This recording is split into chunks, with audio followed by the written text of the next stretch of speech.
என்ன அப்படின்னு சொல்லிட்டு வாசிக்கலாம். 1 யோவான் 4:8. அன்பில்லாதவன் தேவனை அறியான், தேவன் அன்பாகவே இருக்கிறார். அன்பில்லாதவன் தேவனை அறியான், தேவன் அன்பாகவே இருக்கிறார். அப்ப தேவன் எப்போதும் நம்ம மேல எப்படி இருக்காரு? அன்பாவே இருக்காரு. ஒரு நாளும் நம்மள தேவன் வெறுக்கல. அவரோட அன்பை நம்ம புரிஞ்சுக்காம இருந்தாதான் அவரை பத்தி நம்மளுக்கு தெரியாம நம்ம எதையோ சொல்லிட்டு இருப்போம். ஆனா அவரோட அன்பு நம்மளுக்கு என்னதுன்னு தெரிஞ்சா நம்ம எப்படி இருப்போம்? அவரோட கூடவே இருப்போம். எந்த ஒரு காரியம் நடந்தாலுமே அது நல்லது, கடவுள் தேவன் நமக்கு அது நன்மையா மாத்துவாரு இறுதியில அப்படின்ற ஒரு நம்பிக்கையோட நம்ம தேவன் மீது ரொம்பவும் அன்பாகவும் அவரோட கூடவும் இருக்கணும். அப்ப நம்ம எப்படி இருக்கணும்? தேவனுக்குள்ளாக இருக்கணும். அப்பதான் தேவன் நம்ம கூட இருப்பாரு. நம்ம தேவன் கூட இருந்தாதான் தேவன் நம்மோட இருப்பாரு. தேவன் எப்போதும் அன்பாக தான் இருக்காரு. வாசிக்கலாம். 1 யோவான் 4:16.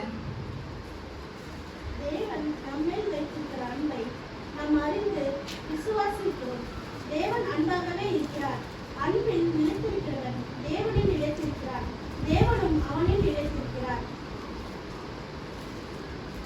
தேவன் நம்மேல் வைத்திருக்கிற அன்பை நாம் அறிந்து விசுவாசித்திருக்கிறோம்.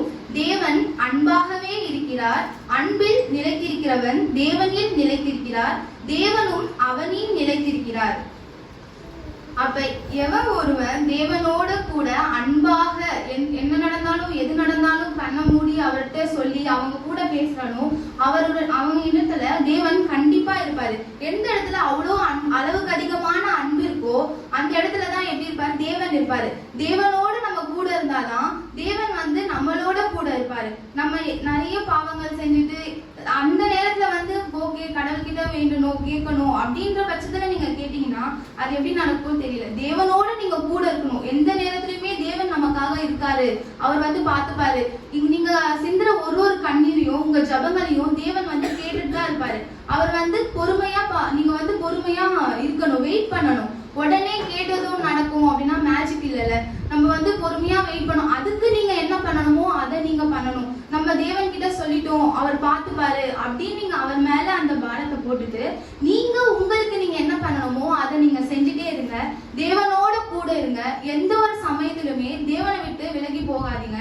எல்லா நேரத்திலுமே தேவனை நீங்க கூப்பிடுங்க, தேவன் கிட்ட பேசுங்க, தேவனோட உரையாடுங்க. இந்த மாதிரி நிறைய உங்களுக்கு கஷ்டம் இருந்தாலும் தனியா உட்கார்ந்து தேவனோட பேசுங்க, கண்ணீர் சிந்தி பேசுங்க. உங்களுக்கு என்ன கஷ்டம் இருக்கு மனசுல இருந்து வெளிப்படையா பேசுங்க.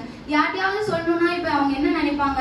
சரி நம்ம கிட்ட அவங்க போய் சொல்லணுமா? அவங்க என்ன நம்ம கூட அவ்வளவா இன்டராக்ட் பண்ண மாட்டாங்க. இதே நீங்க தேவனோட உட்கார்ந்து தனிமையில நீங்க பேசுனீங்கன்னா உங்களுக்கு நீங்களே ஒரு சொல்யூஷன், தேவன் உங்களோட கூட பேசும்போது அதுக்கான ஒரு சொல்யூஷன் கிடைக்கும். அப்ப நீங்க என்ன பண்ணணும்? தேவனோட கூட பேசணும், தேவனோட கூட பேசணும். டெய்லியும் பேசுங்க. எந்த ஒரு கஷ்டம் இருந்தாலும் பரவாயில்ல, அது கஷ்டம் மட்டும்தான் இருந்து தேவன் கூட பேசணும்னு இல்லை. ஒரு நல்லது உங்களுக்கு நடக்குதா, உட்கார்ந்து பேசுங்க. அப்பா நீங்க இதை செஞ்சதுக்காக உங்களுக்கு நன்றி செலுத்துகிறோம் ஏசப்பா அப்படின்னு சொல்லிட்டு தேவனோட கூட கடவுளோட கூட நீங்க பேசினா எல்லாமே நமக்கு எப்படி கிடைக்கும்? நன்மைக்கு ஏதுவாக நடக்கும். அப்ப தேவனத்துல அன்பு கூறுதுன்னா என்ன?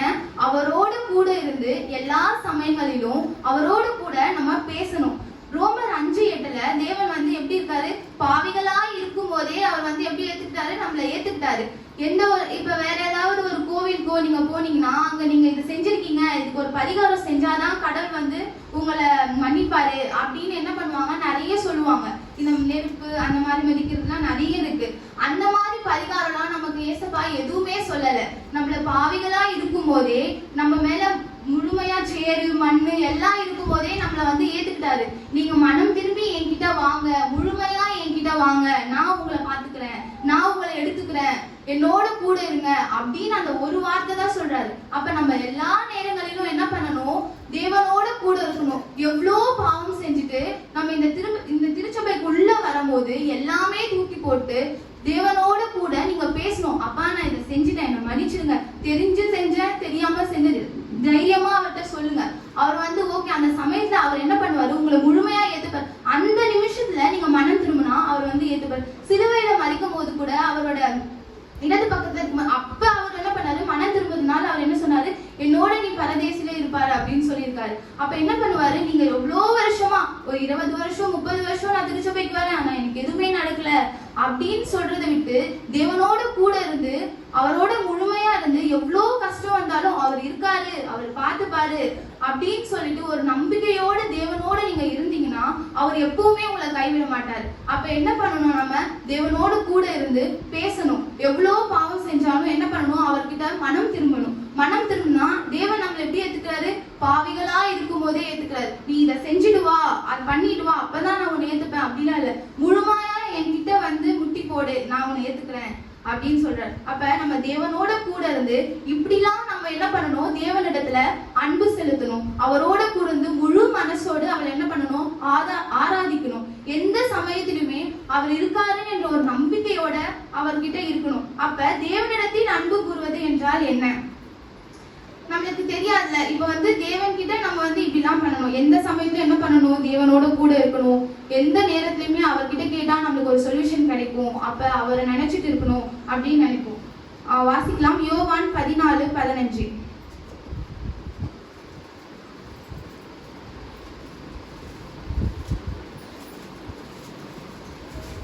நீங்கள் என்னிடத்தில் அன்பாய் இருந்தால் என் கற்பனைகளை கைக்கொள்ளுங்கள். நீங்கள் என்னிடத்தில் அன்பாய் இருந்தால் என் கற்பனைகளை கை கொள்ளுங்கள். இதுக்கு முன்னாடி நம்ம என்ன பார்த்தோம், தேவனிடத்துல நம்ம அன்பு செலுத்துறதுனா என்ன அப்படின்னு பார்த்தோம்.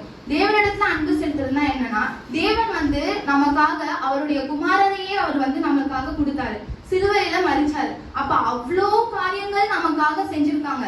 அப்ப நம்ம அவருக்கு திரும்பி என்ன செய்யறோம், அதுதான் இந்த கொஸ்டின். அப்ப தேவன் நம்ம மேல் வைத்திருக்க அன்பை நாம் அறிந்து விசுவாசித்திருக்கிறோம்.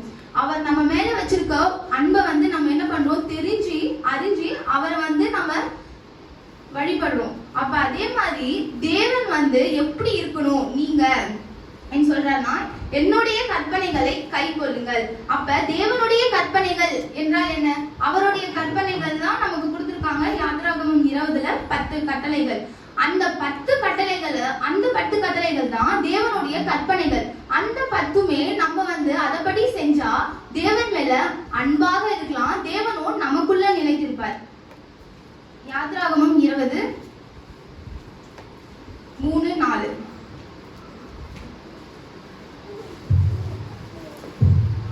என்னையன்றி உனக்கு வேறே தேவர்கள் உண்டாயிருக்க வேண்டாம். மேலே வானத்திலும் கீழே பூமியிலும் பூமியின் கீழ் தண்ணீரிலும் உண்டாயிருக்கிறவைகளுக்கு ஒப்பான ஒரு சொரூபத்தை ஆகிலும் யாதொரு விக்கிரகத்தை ஆகிலும் நீ உனக்கு உண்டாக்க வேண்டாம்.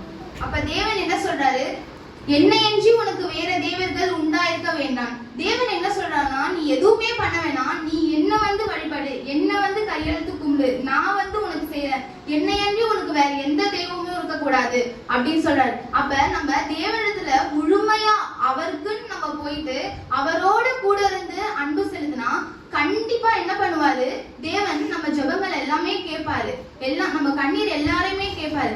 அப்ப தேவனின்றி உனக்கு வேற தேவர்கள் உண்டாயிருக்க வேண்டாம் அப்படின்னு சொல்ற. தேவனின்றி நீங்க என்ன பண்ணணும், வேற எந்த ஒரு இதுவுமே நம்ம வந்து என்ன பண்ணக்கூடாது, வழிபடக்கூடாது.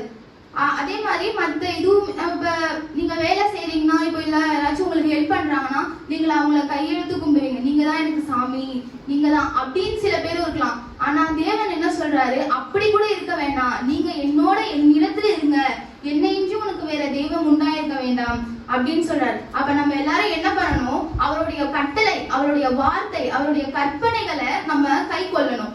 அவர் சொன்ன ஒவ்வொரு கட்டளையுமே அவ்வளோ இருக்கு, நம்ம எல்லாமே அதை பின்பற்றோமா, கிடையாது. வாசிக்கலாம் 7-8.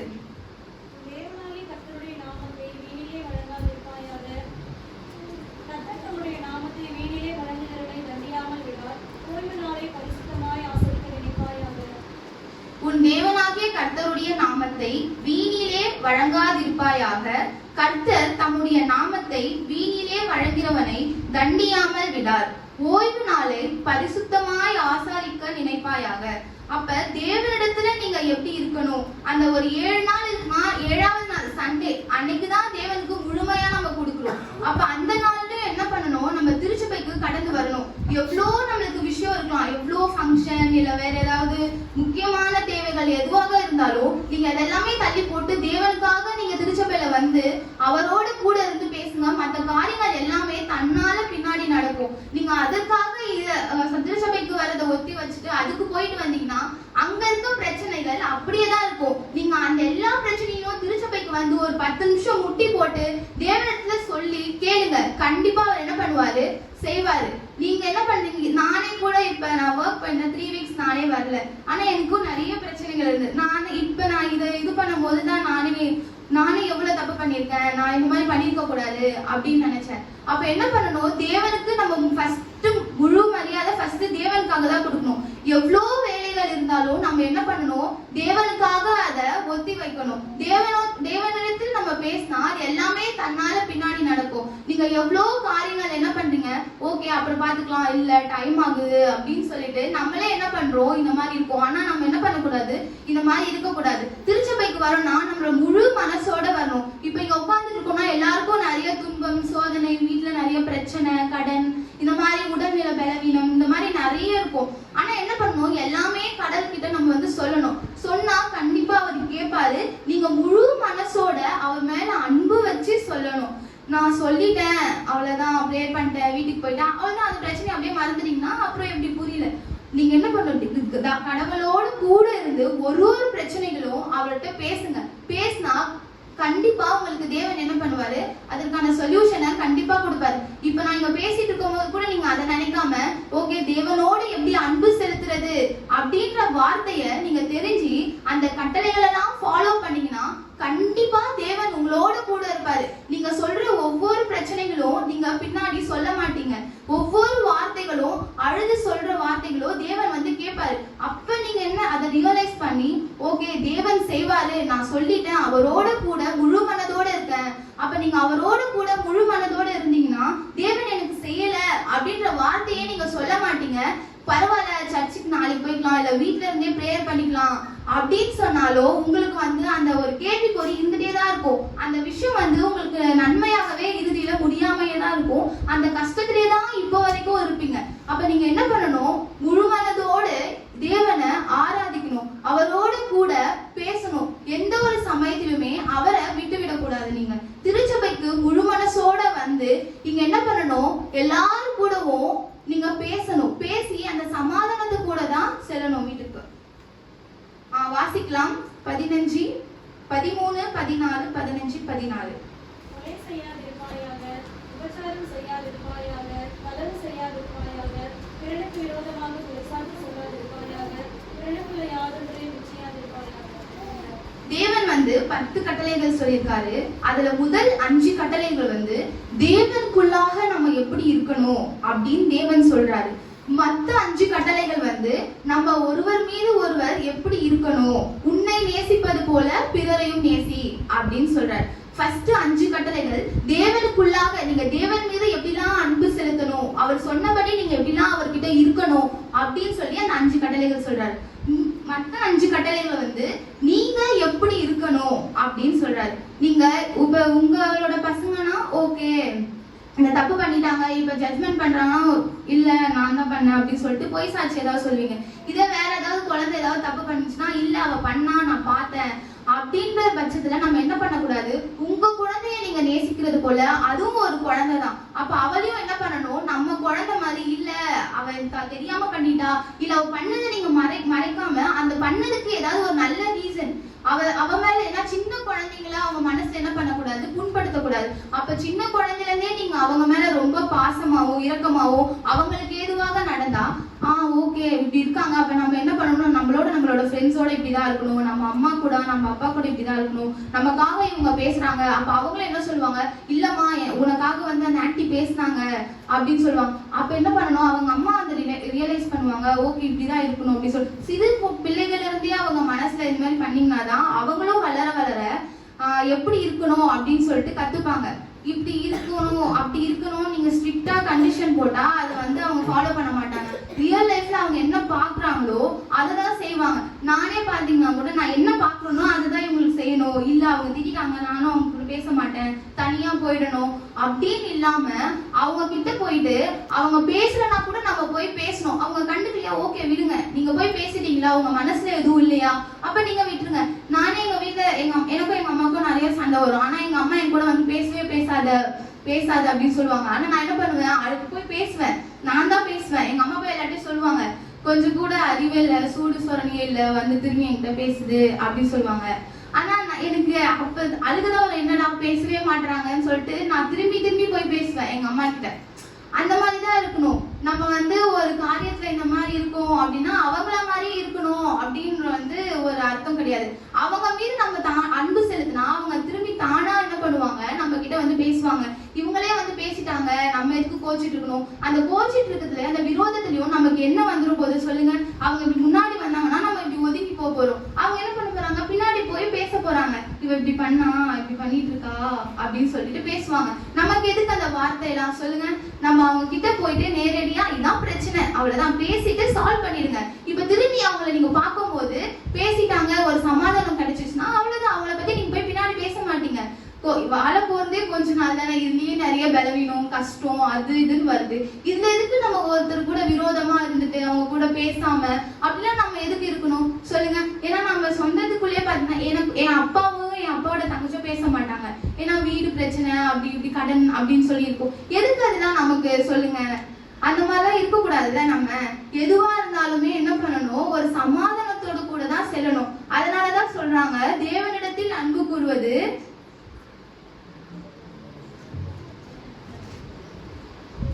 தேவனிடத்தில் அன்பு கூறுவதற்கு சகலமும் நன்மைக்கு ஏதுவாக நடக்கும். அப்ப நீங்க தேவனிடத்துல இருந்தீங்கன்னா உங்களுக்கு என்னது, சகலமும் நன்மைக்கு ஏதுவாக தான் நடக்கும். உங்க ஸ்டார்டிங்ல உங்களுக்கு எவ்வளவு துன்பம் வந்தாலும் அது இறுதியில உங்களுக்கு நன்மைக்கு ஏதுவாக தான் வரும். பழைய ஏற்பாடுல யாத்ராகமம் 20ல 10 கட்டளைகள் இயேசுப்பா சொல்லியிருக்காரு.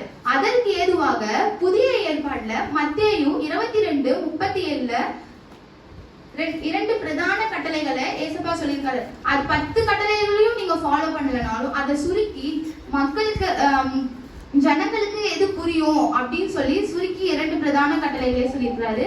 வாசிக்கலாம். மத்தேயு 22:37.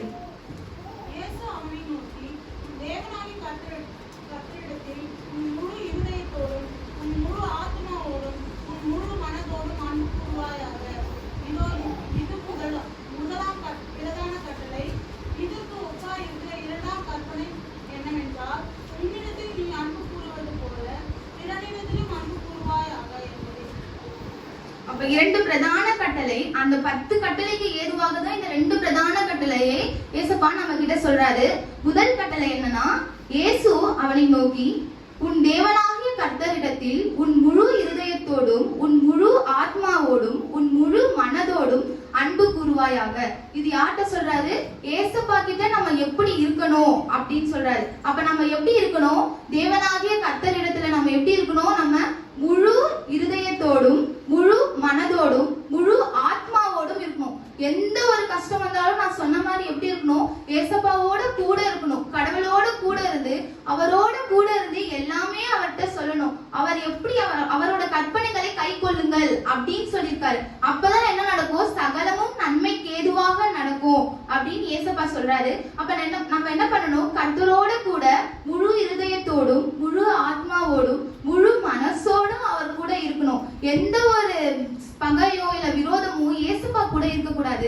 இப்ப நீங்க பக்கத்துல உட்கார்ந்துட்டு இருக்கீங்கன்னா உங்க 2 பேருக்குள்ள எவ்வளவு பிரச்சனைகள் இருக்கலாம், எவ்வளவு மனவேதனைகள் இருக்கலாம். இல்ல அன்னைக்கு இவங்க இப்படி பண்ணாங்க, நம்ம இவங்க கூட கொஞ்சம் டிஸ்டன்ஸ் மெயின்டைன் பண்ணணும் அப்படின்னு ஆண்டவர்கிட்ட நம்ம இல்லாம அவரோட நம்ம எப்படி இருக்கணும், முழு மனசோட இருக்கணும். அவர்கிட்ட நமக்கு எந்த ஒரு விரோதமோ எந்த ஒரு இதுவுமே கிடையாது. அப்ப நம்ம எப்படி இருக்கணும், ஆண்டவரோட முழு மனசோட இருக்கணும். உங்களுக்கு வீடு இல்ல, எதுவுமே இல்ல, நான் தனியா நின்றுட்டு இருக்கேன், எனக்கு சொந்த பந்தம் யாருமே இல்ல, இருந்தாலும் அவங்க என்ன கண்டுக்க மாட்டாங்க அப்படின்னு நீங்க நினைக்காம, ஏசப்பா நம்ம கூட இருக்காது, இன்னைக்கு வரைக்கும் எனக்கு சாப்பிட சாப்பாடு கிடைக்குது, தூங்க இடம் கிடைக்குது அப்படின்னு இருக்கீங்கன்னா நீங்க என்ன பண்ணலாம், தைரியமா ஏசப்பா கூட நீங்க நாட்களை கடந்து செல்லலாம்.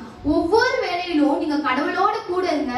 பின்வரும் நாட்களை ஏசப்பா உங்களுக்கு நடத்துவார், நல்லபடியா நடத்துவார். இந்நாள் வரை நம்ம என்ன பண்றோம், சாப்பிட்டு இப்ப நல்ல உடல்நிலையோட நம்ம இருக்கிறோம். இருக்கிற உடல்நிலையை நம்ம என்ன பண்ணணும், அதே மாதிரி மெயின்டைன் பண்ணணும். ஏசப்பாவோட கூட இருக்கணும். நீங்க அவரோட கூட இருந்து எல்லாமே சொன்னீங்கன்னா மட்டும்தான் எல்லாமே நடக்கும். நான் ஃபர்ஸ்ட்லாம் வருவேன், வந்துட்டு இதே மாதிரி எல்லாம் பண்ணுவாங்க, ப்ரேயர் பண்ணுவாங்க. நான் ப்ரேயர் அவ்வளோ பண்ண மாட்டேன், உட்காருவேன், கீழே குடிவேன், தூக்கம் வரும், அப்படியே எழுந்து போயிடுவேன். அதுக்கப்புறமேட்டுக்கா நிறைய பிரச்சனைகள். அப்ப நான் நிறைய பேர் எனக்கு வந்து லெக்சர் கொடுப்பாங்க, இயேசுவை பத்தி சொல்லுவாங்க. நிறைய அவங்க வாழ்க்கையில நடந்த சாட்சிகள் எல்லாமே எனக்கு சொல்லுவாங்க. எனக்கு இங்க பாதி பேர் இருக்க சாட்சிகள் எல்லாமே எனக்கு தெரியும். அதெல்லாம் நான் யோசிச்சு பார்ப்பேன், வீட்டுல உட்காருவேன். இருந்தாலும் என்னன்னா என்ன நம்ம இப்படி இருக்கோம் அப்படின்ற ஒரு இது அப்படியே தான் இருக்கு. இப்ப கூட அவ்வளவா முழு மனசோட இருக்கோமா? கிடையாது. எவ்வளோ நேரத்துல இப்ப கூட நம்ம எதையோ நினைச்சிட்டு கூட உட்கார்ந்துட்டு இருக்கலாம். ஆனா அப்படி இருக்க கூடாது, அவரோட கூட இருக்கணும். இங்க வர அந்த 2 மணி நேரமாச்சு அவரோட கூட இருந்து நம்ம பேசணும், வேற எதுவுமே நம்ம நினைக்க கூடாது அப்படின்னு நான் நினைச்சு இப்ப வரும் எல்லா நேரத்துக்குமே நான் அவரோட கூட இருந்து பேசுறேன். எனக்கே ஒரு மாற்றம் தெரியும். என்னன்னா நான் ஃபர்ஸ்ட்ல நினைப்பேன், இப்ப ட்ரெயின்ல போயிட்டு இருக்கேன், உட்காந்துட்டு இருக்கேன்னா எனக்கு வீட்டுல பிரச்சனை எல்லாம் நினைச்சு எனக்கு அழுக வரும், என்ன பண்றது அப்படின்னு தெரியாது. இப்ப நான் என்ன பண்ண, நார்மலா கண்ணை மூடிடுவேன், உட்காந்துருவேன். ஃபர்ஸ்ட்ல கண்ணை மூடினா இவங்க ஏதாவது நினைப்பாங்களோ, ஏதாவது ப்ரேயர் பண்ண, யார் என்ன நினைச்சு நம்மளுக்கு என்ன ஆக போகுது? நம்ம ப்ரேயர் பண்ணா நம்ம இருக்க கஷ்டம் நமக்கு தான் தெரியும். எவ்வளோ கஷ்டங்கள் இருக்கலாம், ஆனா அது அவங்களுக்கு தெரியாது. நீங்க கண்ணை மூடி உட்கார்ந்து தேவனிடத்துல எல்லாமே சொல்லுங்களேன், எல்லாமே தானா நடக்கும். நான் இந்த மாதிரி பண்றதுனால எங்க அம்மாவை என்ன பண்ணாங்கன்னா, இப்பெல்லாம் என்ன மாதிரி எங்க அம்மா என்ன கூப்பிடுவாங்க, வா ப்ரேயர் பண்ணலாம், வா பாட்டு பாடலாம். ஃபர்ஸ்ட்ல எங்க அம்மா வந்து ஃபுல்லா எதுவுமே ஈடுபட மாட்டாங்க. அவங்க வந்து அவங்க பாட்டு தனியா இருப்பாங்க, சாமி கும்பிடுவாங்க, வீட்டுல விளக்குலாம் ஏத்துவாங்க. அதுக்கப்புறம் என்னாச்சுன்னு தெரியாது. நான் வந்து இப்படிதான் பண்ணிட்டு இருந்தேன். எது நடந்தாலும் இல்ல எனக்கு ஒரு மாதிரி இருக்கு, நான் வந்து சர்ச்சுக்கு போறேன், இல்ல பிரேயர் மீட்டிங் போறேன், அப்பெல்லாம் போவேன். இப்ப வந்து காலேஜ் போறேன், அதனால அவ்வளவா கலந்து முடியல. ஆனா அப்பெல்லாம் அதையே சொல்லிட்டு இருப்பேன். அப்பதான் எங்க அம்மா நினைப்பாங்க, உனக்கு அங்க போனா ரொம்ப சந்தோஷமா இருக்கா அப்படின்னு ஒரு நாள் என்கிட்ட கேட்டாங்க. ஆமா, நிம்மதியா இருக்கு, நான் உட்காந்து நான் பாட்டு கண்ணை மூடி ப்ரேயர் பண்ணுவேன் அப்படின்னு சொன்னேன். அதுக்கப்புறம் எங்க அம்மா ஒரு விஷயத்துல நான் சொல்ல எங்க அம்மா கண்ணை மூடி அன்னைக்கு உட்காந்து ப்ரேயர் பண்ணாங்க. ஓ இது கிடைக்கணும் அப்படின்னு சொல்லிட்டு அழுது முட்டி போட்டு அன்னைக்கு ஒரு நாள் தெரியல 11 மணிக்கு என்னை எழுப்புனாங்க. நானு, என் அம்மா, என் லாஸ்ட் தங்கச்சி 3 பேரும் உட்காந்து ப்ரேயர் பண்ணோம். அன்னையில இருந்து எங்க அம்மா இன்னி வரைக்குமே ப்ரேயர் பண்ணிட்டு இருக்காங்க. ஒரு விஷயமும் இப்ப கர்த்தர் மூலமா தான் அவங்களுக்கு நடக்குது அப்படின்னு சொல்லிட்டு அவங்க இது பண்றாங்க. இப்ப ரீசெண்டா வந்து அம்மா ஆட்டோ டிரைவிங் கிளாஸ் கத்துக்கிட்டாங்க. இப்பதான் ஒரு ஆட்டோ வந்துச்சு. அந்த ஆட்டோ கிடைச்சது கூட முழுமையா தேவனானதான். எங்க அப்பா திட்டுவாரு, இன்னும் முழுசா ஜபத்துல இறங்கிட்ட அவ்வளவுதான் அப்படின்னு சொல்லுவாரு. ஆனா எங்க அம்மா என்ன பண்ணுவாங்க, எங்க அப்பா எவ்வளோ சொன்னாலும் எங்க அம்மா முழுமையா மாறிட்டாங்க. எனக்கு வந்து ரொம்ப ஆச்சரியமா இருந்து, என்னடா அம்மா வந்து ஃபுல்லா உட்காந்து ப்ரேயர் பண்ணிட்டு இருக்காங்க, இவ்வளோ எப்படி மாறினாங்க அப்படின்னு சொல்லிட்டு எனக்கு ரொம்ப பெரிய ஆச்சரியமா. அப்பதான் நான் அவங்களுக்கு பார்த்தேன், அவங்களாம் இப்ப மனம் திரும்பி அவ்வளோ நேரம் அவங்க நினைக்கிறப்பெல்லாம் எழுந்து உட்காந்து ப்ரேயர் பண்ணுவாங்க. எனக்கே தெரியாது, நான் ரெஸ்ட் ரூம் போகும்போது தான் வருவேன், 4 மணிக்கு 3 மணிக்கு அப்பெல்லாம் உட்காந்து ப்ரேயர் பண்ணிட்டு இருப்பாங்க. அப்ப எனக்கே அழுகு வந்துடும், என்னடா இவ்வளோ மாறிட்டாங்க அம்மா. தேவன் வந்து அவங்க இடத்துல அவ்வளோ பேசியிருக்காங்க. ஏன்னா அம்மா ஃபர்ஸ்ட் முன்னாடியே அம்மா கிறிஸ்டியன் தான், நடுவில் அப்பா மேரேஜ் பண்ணதால கேஸ்ட் மாறிட்டாங்க, ரிலிஜியன் மாறிட்டாங்க. அதுக்கப்புறம் அப்பா கூடவே இருந்து கோவில் அப்படிலாம் போக ஸ்டார்ட் பண்ணிட்டாங்க. அதுக்கப்புறம் இப்ப திரும்பவும் அம்மா வந்து மனம் திரும்பியிருக்காங்க. எனக்கு ரொம்ப நிஜமாவே ரொம்ப சந்தோஷமா இருக்கும். நான் துக்க காட்டலாம் சொல்லிட்டே இருப்பேன், அக்கா அம்மா வந்து இப்படி பண்றாங்க, திடீர்னு எனக்கே ஒரு மாதிரி புதுசா இருக்கு, ரொம்ப ஆச்சரியமா இருக்கு. நான் நினைச்சு கூட பார்க்கல. ஏன்னா எங்க அம்மா வந்து ஃபர்ஸ்ட்லாம் நீ சர்ச்சுக்கே போக கூடாது அப்படிலாம் சொல்லிட்டு இருந்தாங்க. இப்போ சொல்லுவாங்க, என்னக்கா என் தங்கச்சி கூட சண்டை போடுவேன், கத்துவேன், அதனால சொல்லுவாங்க. ஆனா அவங்க உண்மையாவே அடிமனசுன்னு சொல்ல மாட்டாங்க, நீ சர்ச்சுக்கு போவாத ஃபர்ஸ்ட்லாம் சொல்லிட்டு இருந்தாங்க. ஆனா இப்போ ரொம்பவும் மாறிட்டாங்க. அப்பதான் நான் நினைச்சேன், ஒரு இடத்துலயுமே நம்ம என்ன பண்ணணும், தேவனோட கூட இருந்து பேசணும். அப்பதான் என்ன ஆகும், தேவன் வந்து நம்ம இடத்துல எல்லா காரியத்தையுமே மாத்தி போடுவாரு. அவரால முடியாதது எதுவுமே இல்லை. அப்ப நம்ம என்ன பண்ணணும், வெயிட் பண்ணி பார்க்கணும். எல்லா நேரத்திலயும் நம்ம காத்திருக்கணும். எல்லா நேரத்திலயும் ஏசப்பா செய்வாருன்ற ஒரு நம்பிக்கையோட நம்ம முழு மனசோட இருந்தா கண்டிப்பா என்ன பண்ணுவாரு, கர்த்தர் வந்து செய்வாரு. நீங்க அழுது கர்த்தர்கிட்ட ப்ரேயர் பண்ணுங்க, கண்டிப்பா அவர் என்ன பண்ணுவாரு, உங்களோட கண்ணீரையும் உங்க ஜெபத்தையும் கண்டிப்பா கேட்பாரு. நீங்க மனம் திரும்புங்க, முழுமையா கடவுளோட இருங்க. அப்பதான் என்ன பண்ணுவாரு, தேவன் உங்களோட கூட இருப்பாரு, எப்பவுமே உங்களோட கூட இருப்பாரு. இந்த புதிய ஏற்பாடுல என்ன, மத்தேயு 22:39 வாசிக்கலாம். இதற்கு ஒப்பாயிருக்கிற 2ஆம் கற்பனை என்னவென்றால், உன்னிடத்தில் நீ அன்பு கூறுவது போல பிறனிடத்திலும் அன்பு கூறுவாயாக என்பதே. உன்னிடத்தில் நீ அன்பு கூறுவது போல பிறனிடத்திலும் அன்பு கூறுவாயாக. அப்ப முதல் பிரதான கட்டளை என்ன சொன்னாரு, தேவனோட கூட முழு இருதயத்தோடும் முழு ஆத்மாவோடும் முழு மனதோடும் ஏசப்பாக்குள்ளாக இருக்கணும். 2வது பிரதான கட்டளை என்னன்னா, உன்னிடத்தில் நீ அன்பு கூறுவது போல பிறனிடத்திலும் அன்பு கூறுவாயாக. உன்னை நேசிப்பது போல பிறரையும் நீ நேசிக்கிறியா அப்படின்றதுதான். அப்ப என்ன பண்ணணும், நம்மளே நேசிக்கிறது போல நம்ம என்ன பண்ணணும், பிறரையும் நேசிக்கணும். நீங்க உங்க குழந்தைய நேசிக்கிறது போல மத்தவங்க குழந்தையும் நேசிக்கணும். இப்பெல்லாம் நம்ம ஃபேமிலிக்குள்ளேயே நிறைய பிரச்சனை வருது. அவ்வளோ பிரச்சனைகள் இருந்து எதுக்கு அந்த விரோதம், எதுக்கு அந்த பிரச்சனை, அந்த பிரச்சனைனால உங்களுக்கு என்ன கிடைக்க போகுது அப்படின்ற ஒரு நீங்க உட்கார்ந்து அதை சிந்திச்சு பாத்தீங்கன்னா அந்த பிரச்சனையே வராது. இப்ப நிலம் பிரச்சனையே வச்சுக்கோங்களேன், அந்த அவ்வளோ நிலத்தை வச்சு நம்ம என்ன பண்ண போறோம், எதுவுமே கிடையாது. இருக்கிற வரைக்கும் அந்த வீட்டுல இருக்க போறோம். அதுக்கப்புறம் நம்மளோட பசங்க அவங்களோட பசங்க அப்படிதான் இருக்க போறாங்க. அப்ப நீங்க இருக்கிறத வச்சு நினைச்சு சந்தோஷமா இருக்கணும். தேவையில்லாத காரியங்கள்ல நம்ம என்ன பண்ணக்கூடாது, ஈடுபடக்கூடாது. தேவையில்லாம போயிட்டு நம்ம சண்டை இழுக்க கூடாது. நமக்கு எதுக்கு அந்த பிரச்சனை, நம்ம போய் சண்டை போட்டோம்னா நமக்கு தான் அந்த மனவேதனை. இல்ல அவங்க தெரியாம ஏதாவது வாய் வார்த்தையில ஏதாவது சொல்லிடலாம். அது என்ன ஆகும், உங்களுக்கு காலம் முழுக்க என்ன ஆகும், அது மறக்க முடியாத ஒரு வார்த்தையா உங்க மனசுல பதிஞ்சிருச்சுன்னா அந்த ஒரு ரிலேஷன் வந்து உங்களுக்கு இருக்காது. அதுக்கப்புறம் பார்க்கும்போதோ பேசவே முடியாது. பார்க்கும் போதே உங்களுக்கு எப்படி இருக்கும், ஒரு குற்ற உணர்ச்சி இருக்கும். அவங்களுக்கு என்ன இருக்கும், நம்ம இப்படி சொல்லிட்டோமே அப்படின்னு இருக்கும். உங்களுக்கு எப்படி இருக்கும், அவங்க என்ன இப்படி சொல்லிட்டாங்களே அப்படின்ற ஒரு குற்ற உணர்ச்சி இல்லாம நம்ம வாழ்க்கையில எப்படி இருக்கணும், ஒரு நல்ல ஒரு சமாதானத்தோட ஒரு நல்ல ஒரு உறவோட தான் நம்ம இருக்கணும். அதுக்குதான் நமக்கு தெரியும் லூக் 10 நல்ல சமாரியன் கதை. அது என்னன்னா, ஒரு மனுஷன் வந்து எருசலேம்ல இருந்து எரிகோவுக்கு போயிட்டு இருக்கான். அவன் என்ன பண்ணிட்டு இருக்கான், அந்த ஊருக்கு போகும்போது கையில வந்து நிறைய பணம், ட்ரெஸ், நமக்கு இப்போ ஒரு ஊர்ல இருந்து இன்னொரு ஊருக்கு போறோம்னா நிறைய எடுத்துட்டு போவோம்ல, அந்த மாதிரி எடுத்து போயிட்டு இருக்கான். அப்ப வழிபோக்குல ஒரு கள்ளம் வந்து என்ன பண்றாங்க, அவனை அடிச்சு நல்ல ஒரு கட்டை கம்பி எல்லாத்தையும் எடுத்து அடிச்சு அவன் கிட்ட இருந்த எல்லா பொருட்களுமே அவங்க எடுத்துட்டு போயிடுறாங்க. அவனை எப்படி குத்து உயிரும் குல உயிரமா போட்டு போயிடறாங்க. அவன் உடம்புல வெறும் உயிர் மட்டும்தான் இருக்கு, அவனுக்கு வேற எதுவுமே இல்லை. உடம்பு ஃபுல்லா காயம், அவனால எழுதுக்க முடியல, என்ன பண்றதுன்னு தெரியல. அவன் அவ்வளோ ஒரு தண்ணி தாகத்தோடையும் அவ்வளோ ஒரு வலியோடையும் அந்த வழியில படுத்துட்டு இருக்கான். அப்ப அந்த வழியில ஒரு ஆசிரியர் வராரு.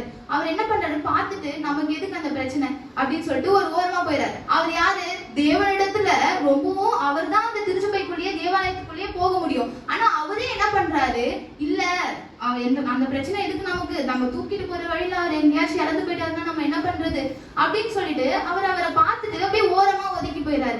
அதே மாதிரி லேவியன் ஒருத்தர் அந்த பக்கம் போறாரு. அவரும் அதே மாதிரி பார்த்துட்டு நமக்கு எதுக்கு பிரச்சனை அப்படின்னு சொல்லிட்டு அவரும் அந்த பக்கம் போயிடாரு. சாதாரண மனுஷன் சமாரியன் ஒருத்தர் என்ன பண்ணலாம், ஐயோ யாரோ படுத்திருக்காங்களே என்ன ஆச்சுன்னு தெரியலையே, அவன் நார்மலா கிட்ட போய் பார்க்கும்போது தான் தெரியுது அவன் என்ன பண்ணிருக்காங்க, நல்லா அடிச்சு போட்டு அவன் உடம்பு ஃபுல்லா ரத்தம், அவனுக்கு ரொம்ப உயிரே தண்ணி அவ்வளோ தாகும், உடம்புல ஒரே உயிர் மட்டும்தான் இருக்கு, வேற எதுவுமே இல்லை, என்ன பண்றதுன்னு சொல்லிட்டு அவர் ரொம்ப துடிச்சு என்ன பண்றாரு, அவரோட வண்டியில ஏத்திட்டு ஒரு சத்திரத்துக்கு எடுத்துட்டு போறாரு. இட்டு போயிட்டு அவர் அப்படியே அந்த சத்திரத்தை கூட்டு போய் யாரையாவது கூட சொல்லிட்டு போயிருக்கலாம், இவங்களை பாத்துக்கோங்க எங்களுக்கு என்ன அப்படின்னு சொல்லிட்டு அவரோட கூட இருந்து அவருக்கு எல்லாம் அந்த காயங்கள்ல மருந்துக்கு அவர் கொடுத்துட்டு அவரோட கொடுத்து ஒரு நாள் நைட் ஃபுல்லா அவரோட தங்கிட்டு மறுநாள் காலையில அங்க சட்டத்துல ஒரு ஆள் இருப்பாங்க, அவங்க கிட்ட வந்து 2 ரூபாய் அந்த 2 பணத்தை எடுத்து கொடுத்து இவரை நீங்க பாத்துக்கோங்க, இவர் எழுந்ததும் இவருக்கு என்ன ஆச்சு அப்படின்னு விசாரிங்க, இவரோட வீடு எங்க இருக்கு இவரோட பத்தி விசாரிச்சுட்டு அவருக்கு இன்னும் அதிகமா காசு ஏதாவது தேவைப்பட்டா நான் இந்த வழியில தான் வருவேன், வரும்போது நான் உங்களுக்கு கொடுக்குறேன் அப்படின்னு சொல்லிட்டு என்ன பண்ணுவாரு, அவரோட கூட ஒரு நாள் முழுக்க இருந்துட்டு அவர் மறுநாள் அவரோட காசு எடுத்து கொடுத்துட்டு இவ்வளவு விசாரிச்சுக்கோங்க அப்படின்னு சொல்லிட்டு தான் போவாரு. அப்ப தேவன் என்ன சொல்றாரு, உன்னை நேசிப்பது போல பிறரையும் நேசி. அப்ப அந்த பிறர் யாரு, சமாரியனுக்கு அந்த பிறர் யாரு, அந்த அடிபட்டு இருந்தார்ல அந்த மனுஷன். அப்ப நமக்கும் அந்த பிறர் யாரு, யாரோ ஒருத்தவங்க தான். நம்ம லைஃப்குள்ள நம்மளோட சொந்தத்திலேயே இருக்கலாம், இல்ல நம்ம பக்கத்துல உட்கார்ந்துட்டு இருக்கலாம், நம்மளோட வெளியே யாருன்னா இருக்கலாம், இங்க யார் வேணா இருக்கலாம், ரோட்ல யாரோ வராங்கன்னா அவங்களா கூட இருக்கலாம். நம்ம என்ன பண்ணணும், அப்போ எல்லாரிடத்துலயும் எப்படி இருக்கணும், பாசமாவும் அன்பாவும் அவங்க என்ன பண்ணணும், நேசிக்கணும். அப்ப ஏதோ போறோம் நம்ம பாட்டு போயிடலாம், நம்மளுக்கு எதுக்கு பிரச்சனை அப்படின்னு இல்லாம எந்த பிரச்சனை வந்தாலும் பரவாயில்ல, ஃபர்ஸ்ட் என்ன அவங்களோட உயிர் முக்கியம். நம்ம என்ன பண்ணணும், அவங்களோட போய் கூட இருந்து அவங்களுக்கு என்ன பிரச்சனை அப்படின்னு போய் கேட்கணும். திருச்சபைக்கு வரீங்கன்னா கூட யாராவது ஒருத்தவங்க சோகமா உட்கார்ந்துட்டு இருக்காங்கன்னா நம்ம போய் கேட்கலாம், எந்த பிரச்சனையும் ஆயிடாது. அவங்க வந்து என்னன்னா ஏங்கிட்டு இருப்பாங்க, நம்ம கிட்ட வந்து யாராவது கேட்க மாட்டாங்களா, நம்ம மனசுல இருக்கிறத யாராவது கேட்க மாட்டாங்களா அப்படின்னு சொல்லிட்டு அவங்க ஏங்கிட்டு இருப்பாங்க. நீங்க போயிட்டு என்ன ஆச்சு அப்படின்னு கேட்டாலே போதும், அவங்க ஃபுல் ஹிஸ்டரியுமே சொல்லிடுவாங்க. அந்த மாதிரிதான் நம்ம இருக்கணும். எப்பவுமே ஒருவரிடத்துல ஒருவர் அன்பு கூறுங்க அப்படின்னு ஏசப்பா சொல்றாரு. ஏசப்பா என்ன சொல்றாரு, என் கற்பனைகளை கை கொள்ளுங்க, அதுதான் 2 பிரதான கட்டளை. கட்டளைகளா சொல்றாரு. முதல் கட்டளை என்னன்னா அவரோட இடத்துல நீங்க எப்படி அன்பு செலுத்தணும். இரண்டாவது பிரதான கட்டளை என்னன்னா ஒருவர் மீது ஒருவர் அன்பு செலுத்துங்க. உங்களிடத்துல நீங்க அன்பு செலுத்துற மாதிரி பிறரிடத்துலயும் அன்பு செலுத்துங்க. அந்த பிறர் யார வேணா இருக்கலாம், ஆனா எல்லாரிடத்தையும் நீங்க என்ன பண்ணணும், அன்பு செலுத்தணும். அவங்களோட கூட இருக்கணும், அவங்களுக்கு ஒரு நம்பிக்கை தரணும், அவங்களோட நீங்க கூட பேசுங்களேன். எல்லா பிரச்சனையுமே என்ன ஆகிடும், சால்வ் ஆயிடும். அவங்க சொல்லும் போது அவங்க மனசுல இருக்க கவலைகள் கூட எல்லாமே போயிடும். அவங்களுக்கு என்ன, இல்லப்பா அவங்க ஒரு மாதிரியான டைப், இப்ப நம்ம அவங்க கிட்ட போய் கேட்கணுமா அப்படின்னு நீங்க நினைக்காம, அவங்க யாரா வேணா இருக்கலாம், அவங்க உங்க கத்தியில குத்துனவங்களா கூட இருந்தாலும் நீங்க போய் கேட்டீங்கன்னா அவங்க என்ன பண்ணுவாங்க, அந்த சமயத்துல முழு மனசோட என்ன பண்ணுவாங்க, உங்ககிட்ட வந்து சொல்லுவாங்க. அப்ப நீங்களும் என்ன பண்ணணும், அவங்களுக்கு ஏதுவாக நீங்க என்ன பண்ணணும், அவங்களுக்கு ஏதுவாக ஒரு நன்மையோ இல்ல ஒரு நல்ல வார்த்தையோ சொன்னீங்கன்னா அதுவே போதும். அந்த இடத்துல உங்க ரெண்டு பேருக்குள்ள இருக்க அந்த ஒரு பிரச்சனை வந்து சமாதானம் ஆயிடும். அப்ப நம்ம என்ன பண்ணணும், ஒருத்தரை நேசிப்பது போல மத்தவங்களையும் நேசிக்கணும். நம்ம குடும்பத்திலயுமே என்ன இந்த மாதிரி ஏதாவது பிரச்சனைகள் இருந்தாலும் அவங்க கிட்ட போய் நீங்க பேசுங்க. அவங்க பேசுறனா கூட பரவாயில்ல, நீங்க உங்க மனசுல இருக்குது நீங்க சொல்லிட்டீங்களா, நீங்க சமாதானம் ஆயிட்டீங்கன்னா அது போதும் நமக்கு. அதுவே வந்து என்னன்னா நம்ம முழுமையா நம்ம முழு மனசோட எந்த ஒரு பிரச்சனையும் இல்லாம அவங்க நம்ம தைரியமா ஃபேஸ் பண்ணலாம். அவங்களுக்கு எப்படி இருக்கும் தெரியாது, ஆனா நம்ம வந்து தைரியமா ஃபேஸ் பண்ணலாம். அதனால நீங்க என்ன பண்ணணும், உன்னையை நேசிப்பது போல பிறரையும் நீங்க நேசிக்கணும். எந்த ஒரு கஷ்டத்தையும் நீங்க மனசுல வச்சுக்காம, எந்த ஒரு விரோதத்தையும் நீங்க மனசுல வச்சுக்காம, நீங்க அவங்களோட கூட இருந்து ஒரு நல்ல வார்த்தையை சொன்னா அதுவே அவங்களுக்கு போதும். நான் சொல்றேன், நீங்க பின்னாடி சொல்லலாம். அந்த 2 பிரதான கட்டளைகள். உன் தேவனாகிய கர்த்தரிடத்தில் உன் முழு இருதயத்தோடும் உன் முழு ஆத்மாவோடும் முழு மனதோடும் அன்பு கூர்வாயாக. உன்னிடத்தில் நீ அன்பு கூறுவது போல பிறரிடத்திலும் அன்பு கூர்வாயாக. தேவன் தாமே இந்த வார்த்தை மூலம் நம்மளை ஆசீர்வதிப்பாராக. எல்லாரும் எழுதுக்கலாம், ஜெபிக்கலாம்.